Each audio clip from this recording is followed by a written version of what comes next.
হিজরিতে আল্লাহ সুবহানাহু ওয়া তাআলা আয়াত নাযিল করে দিলেন, ইয়া আইয়ুহাল্লাযীনা আমানু কুতিবা আলাইকুমুস সিয়াম, হে ঈমানদারগণ, তোমাদের জন্য আল্লাহ সুবহানাহু ওয়া তাআলা আমি তোমাদের জন্য রোজাকে ফরজ করে দিলাম, কামা কুতিবা আলাল্লাযীনা মিন ক্বাবলিকুম লাআল্লাকুম তাত্তাকুন।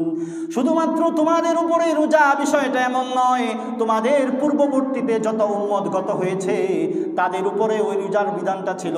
কেন এই রোজার বিধান দিয়েছি?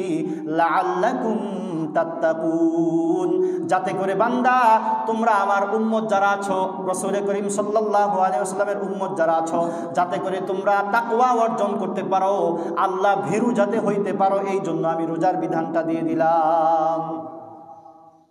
তার মানে এই রমজানের রোজা শুরু হলো কোন হিজরি থেকে? দ্বিতীয় হিজরি থেকে।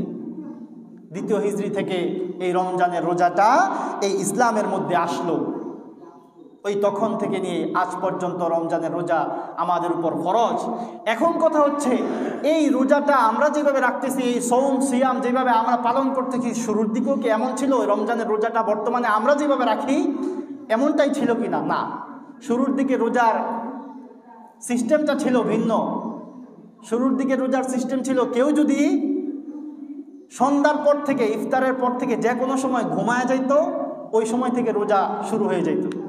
অর্থাৎ কেউ যদি কোনো কারণে ইফতারের পরপর ঘুমায় যাইত, ইফতারের পরপরই কেউ ঘুমায় যাইত, তাহলে এই ঘুমটাই তার জন্য সাহারি। অর্থাৎ সে আগামীকালকের পরের দিনের ইফতারের আগ পর্যন্ত আর কিছুই খাইতে পারবে না।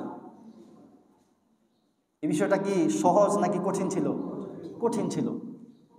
এমনকি রোজার রাখা অবস্থায় যেই সমস্ত কাজ করা নিষেধ, পানাহার করা, খাওয়া, স্ত্রীর সাথে মেলামেশা করা, সব কিছু এই ঘুমের সাথে সম্পৃক্ত ছিল।